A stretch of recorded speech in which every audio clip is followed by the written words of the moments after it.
Hello, and welcome back to the Podcasting Problem Solver. I'm Leah Bryant, your go-to podcast growth strategist, here to coach you to podcast strategically for better results.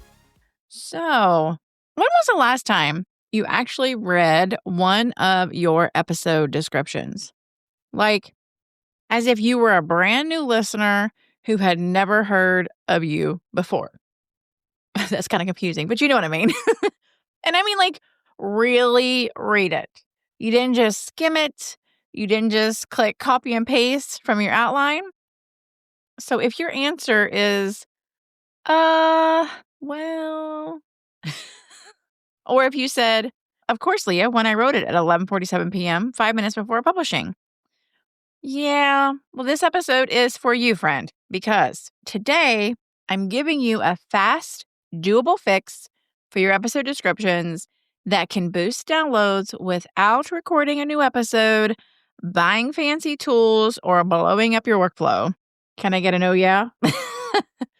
What I'm sharing is an instant visibility upgrade, and it lives squarely inside the attraction phase of my seamless podcast framework.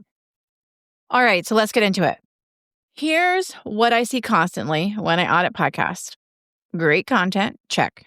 Smart host, check, check. Solid episodes, check. And then there's the descriptions that are doing absolutely nothing to help people find or click into the show. They're usually a vague paragraph about, today we chat about XYZ. Or they're a mini transcript without structure. And sometimes it's just like a wall of text that never really says why someone should listen. And here is the kicker, friend. Your episode description is not just a recap. Let me repeat that. Your episode description is not just a recap. I want you to think of it as a discovery tool. That is right. Podcast apps and search engines use that text to understand what the episode is about, who it's for, and when to surface it in search results. And I'll be honest with you, if your episode description is weak, guess what happens? Your episode is basically whispering into these crowded internet streets, and we don't want that, friend. So by the end of this episode, you're going to know the one description tweak that makes your episodes easier to find and more clickable, and exactly how to structure your descriptions moving forward. Also, how this fits into a bigger, more strategic growth picture, okay? I don't want you to feel overwhelmed because that's not what this is. And this is just simply a small tweak and fix that you can apply today, okay? So, are you ready for this fix? All right, here it is. Your first 2 to 3 lines should clearly name the problem your listener is trying to solve. The problem. Period. That's it. Mic drop. Episode done. I'm kidding. You know what shouldn't go there? Your topic, your guest bio, or the infamous in today's episode. Yes, no. And you might be sitting there asking, but Leah, why does all of this matter? And to which I would reply, great question. Because podcast apps show only the first few lines before someone has to tap that see more.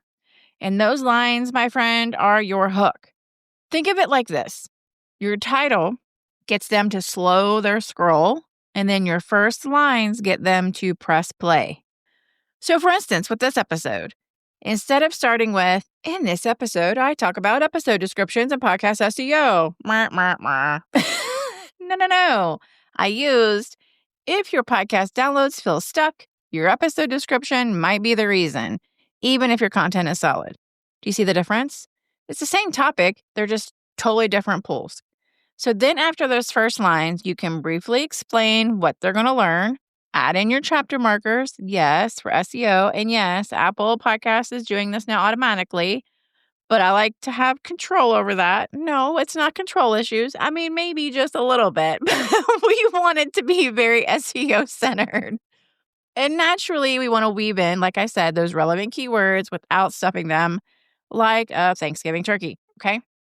And that, my friend, is podcast search optimization in action and at its finest. We are writing for clarity and humans first, and the algorithms, robots second. So let me give you a quick example because I feel like it helps things be more relatable for you. So I had a client come to me convinced that they needed a new cover, more guests, and to publish 1,000,000 times every single week. You know, that classic panic spiral we all go into. But when I audited their show, the content itself was really strong. I had nothing to change about that. No critiques. It was fabulous. But their episode descriptions, yeah, that is unfortunately where things fell kind of down the drain, right? They were generic, they were topic heavy, but there was no clear listener benefit.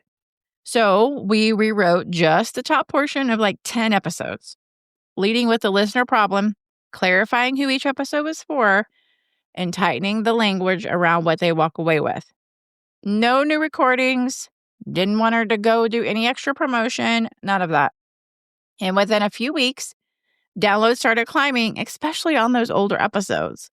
And that is when it clicked for them because they realized that their content was not the issue, as I had stressed over and over again, right? It was actually the communication of said content to their listener.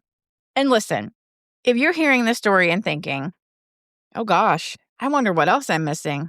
Well, you're in luck because you can always book a podcast growth audit with me. You're a podcast investigator. That's right. We'll dig into your specific show and I'll figure out what's working, what's not, and what one shift could make the biggest difference for you right now. You can grab that in the description below.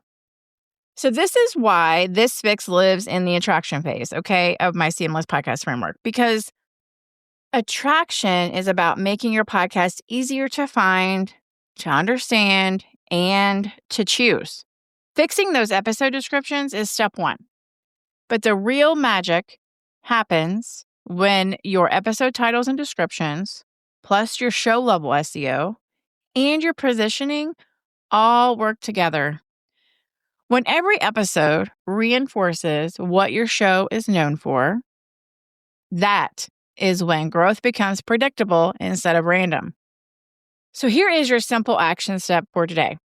I want you to pick one episode, just one, and I want you to rewrite the first 2 to 3 lines of the episode description to call out the listener's problem, name the outcome or relief they want, and make it obvious who the episode is for. That alone can make a measurable difference. And it's true. I want you to update it. I want you to track it. 7 days, 30 days, 60 days, okay? And if you're listening to this and thinking, okay, Leah, but I'm not even sure if my descriptions are the real issue, or maybe it's just one of many issues. Well, you're in luck because, again, that's exactly what I uncover inside the Seamless Podcast Growth Audit. I look at your entire ecosystem, your strategy, your execution, your attraction, your momentum, so you know what's actually holding your growth back. And again, you can book that in the link below.